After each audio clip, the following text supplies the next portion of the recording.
Slema, Arwa pour la rive violette. Je suis une trentenaire franco-tunisienne, ingénieure brevet de profession, de formation initiale ingénieur télécom et docteur en électronique. Je suis aussi écrivaine amatrice polyglotte. J'ai déjà publié en fait 2 recueils de poésie publiés chez les éditions Tsema, L'amour au temps du web et Voyage de chanteur, regroupés dans un seul tome par la maison d'édition Tsema, Parfum d'amour. Le violet, c'est la couleur qu'on voit sur la photo de couverture du 2e tome dont est extrait le poème que je vais vous lire. C'est aussi la couleur des violettes, ces fleurs printanières dont je raffole. Et nous sommes à l'orée du printemps. Et puis, il est question de fleurs dans le poème que je vais vous lire. Écoutez bien. Jardin secret. Sous sa fenêtre en tout temps, il lui chantait de magnifiques aubades, de splendides sérénades. Elle accueillait ses précieux mots et les plantait tels des coquelicots dans son balcon. Elle lui renvoyait tantôt du fado, tantôt du tango, tantôt du boléro, selon l'humeur et la saison. Elle cherchait des quatrains embaumés de jasmin, des poèmes exhalant le muguet, des psaumes fleurant l'œillet, de la prose sentant la rose, et les lui offrait à profusion. Ô ma belle, tu m'ensorcelles par tes chants. Voici encore un lys. Mais attention, Ulysse, je suis une sirène enchanteresse qui se plaît à t'envoûter. Voici une tulipe. Donne-moi ton lotus, j'oublierai ma Pénélope. Je suis une sirène qui a des principes, et par définition, je n'ai pas de lotus, mais une queue de poisson. Donc voilà, c'était un poème léger et amusant. J'espère que vous avez aimé. Merci de votre écoute. Myriam Soufi, je suis poétesse, auteure du recueil de poésie Rebelle. Je suis également comédienne et plasticienne. Ma rive serait plutôt une rive jaune, rive du soleil, de chaleur et de lumière. Renaissance. Je voudrais renaître ailleurs. Dans les fils de soie d'une chrysalide, dans le reflet délicat d'une goutte de rosée, dans les nervures d'une feuille d'érable, dans l'antre d'un acacia ou dans la sève d'un camélia. Je voudrais renaître ailleurs, dans la douceur d'un crépuscule nuageux, sur la rive d'un baiser, sur le dos d'une caresse, dans la robe d'un vieux vin, dans des cépages au goût de musc et de rose. Je voudrais renaître ailleurs, dans les dentelles d'une courtisane, dans les mots d'un poète inconnu, dans les courbes d'une calligraphie ou dans les couleurs vivaces d'une peinture abstraite. Je voudrais renaître ailleurs, dans le ressac des vagues, dans le noir vaporeux d'un ciel de minuit. Je voudrais renaître ailleurs, ailleurs que dans ce monde,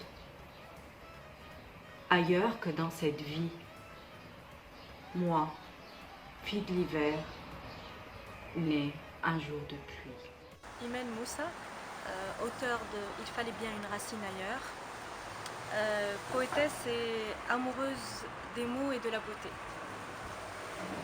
J'ai choisi de vous lire Nous sommes tous des dieux cléments. Permets-moi de croire à une époque où la géographie nous appartient, d'ouvrir ma fenêtre sur un nid d'oiseaux entre mes mains. Permets-moi d'appeler les chevaux par leur nom. Permets-moi de me prosterner devant le lit des amants sans me cracher ta haine de nos différences entre les dents. Permets-moi de démêler mes cheveux avec les doigts d'un astre bienveillant, de border le littoral entre mes seins chantants. Permets-moi de voir dans le vent qui frappe à ma porte un manifeste de paix et non un dogme tranchant. Permets-moi de croire que je peux ramener le sourire sur la terre simplement en mariant le levant au couchant. Permets-moi de sceller un pacte entre la guerre et la paix pour déterrer les jambes et les mains des enfants. Laisse-moi faire comme si j'étais les possibles infinis. Et que peu importe le goût de mon sang, je serai toujours des leurs et je serai toujours des tiens.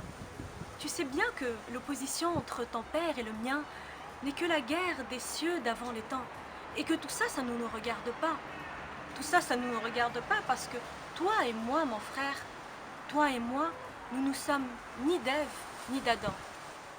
Bonjour, je m'appelle Anel Marwani et je suis venue aujourd'hui vous lire un texte extrait de mon recueil Andra tutto bene, tout ira bien. La couleur que j'ai choisie pour vous, c'est la couleur rose et la rive flottante. Le texte que je veux partager avec vous, c'est redevenir comme avant. Redevenir comme avant. Comme avant. Comment? Jamais comme avant. Toujours changeante, toujours ondulante, toujours apaisante, toujours troublante, toujours caressante, toujours guérissante, toujours souriante, fière jusqu'au ciel, ponctuelle à l'heure actuelle, douce au goût du miel, toujours hautaine, toujours marraine, heurtée par l'obscur clair, méditée par la douleur, méditée par l'ardeur, souriante comme toujours, mais je ne serai jamais, jamais, jamais comme avant. Anel Marwani, merci infiniment. Je m'appelle Samar Miled, je suis chercheuse et auteure tunisienne. Aujourd'hui, je vais vous lire un poème intitulé La ville qui danse, extrait de mon recueil Tunisie, sucré salé. Je vous lis ce texte en hommage à la Tunisie, toujours fière, toujours indépendante, et à nos artistes qui y rendent l'espoir éternel. La ville qui danse. Perché sur les grottes de Bizerte, un café t'accueille pour t'offrir un spectacle qui ne s'achète pas avec l'argent. Un spectacle que tout l'or du monde ne saurait recréer. Les vagues qui valsent et les baigneurs, les vannes dansant et le soleil qui se couche, et le drapeau majestueux, debout là-haut, au centre, qui s'incline à droite, puis à gauche, au ventre du spectacle, sommet rouge et blanc, sur fond bleu ciel, bleu plongeant. Majestueux, debout là-haut, comme pour nous rappeler qu'on l'a dans la peau. Et le soir, perché sur ces collines, l'amphithéâtre de Bizerte t'accueille pour t'offrir un spectacle qui s'achète avec l'argent. Tu achètes la sueur de l'artiste, son souffle court et sa passion, son ivresse, son talent. Tu achètes l'harmonie de leurs pas, la tendresse de leur voix et la liberté contagieuse de leur corps vibrant, en parfait accord avec la scène et les milliers de spectateurs qui en face applaudissent et répètent en chœur, fredonnent des airs et des accords, les briquets dansent et se balancent, étoiles filantes comme une cadence. Femmes et hommes se déhanchent, cris d'amour, une insouciance.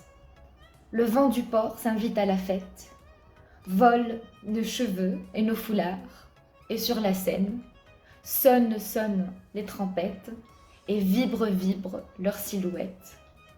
Avec l'argent, c'est ce qu'on achète. Un goût d'été que personne ne regrette. Une pause, un répit, comme un bonheur en pleine tempête. Bonjour, je m'appelle Asma Bayad, je suis tunisienne et vis actuellement à Milan. Je suis docteur en médecine dentaire et autrice d'un recueil de poésie qui s'appelle Carnet de mémoire viscérale. Aujourd'hui, à l'occasion de la Journée internationale de la poésie, j'aimerais vous en lire un extrait qui s'appelle Nature. Nature. Phénix sous la métaphore décomposée. J'ai un lien filamenteux avec les choses, fragile, vibratoire, sur lequel flue et fusionne une matrice indéfinissable, d'entités inquantifiables, de sens enchevêtrés, de sémantique à tranchant et d'ivresse. J'ai ce rapport de heurte ou de caresse, en renaissance et de décomposition, une paroi translucide élastique, de pixels regroupés en papillons phéniciens, qui muent et volent, qui brûlent et se ressuscitent, Violemment, chacun a son rythme. C'est assez tragique d'avoir un ressenti aussi aigu, une sensibilité aliénée de la vie. Cela fatigue et régénère. Plus je saigne, plus je tolère. Je suis en phase avec la lune et un bien infini de choses. Peut-on y voir un appel cosmique ou un simple cumul de prose? Voilà, je vous remercie pour l'attention et vive la poésie!